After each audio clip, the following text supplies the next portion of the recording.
Today I'm going to smoke pork loin. So here's my smoker. The firebox for the grill is there, and I use that for my firebox for smoking. And you can see in the firebox I have some shredded paper and some kindling. That's step one. Then I have some really small twigs, step two.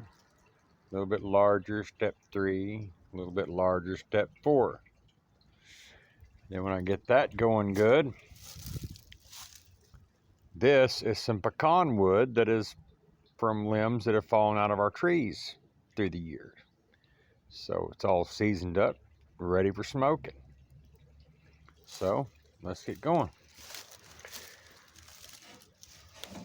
And I pride myself on starting fires without accelerants. Besides the fact they're dangerous, they make your food taste funny. I've got my fire going good. So now I just wait for that to burn down to a good bed of coals so I can have a sustainable fire. And then I'll put my pork loin on and monitor the temperature, and we'll be cooking. Okay.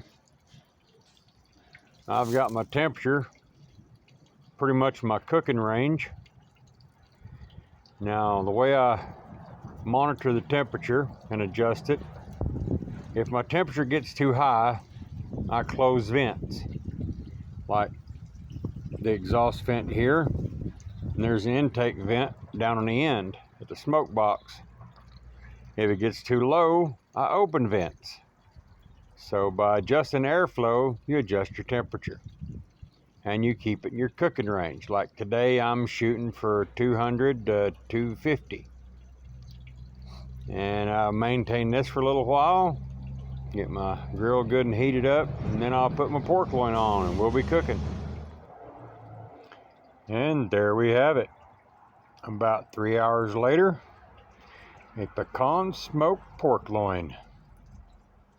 Y'all enjoy, guys. Peace. And here we have the finished product. Doesn't that look great, guys? Heck yeah. Good eats. Have a good one.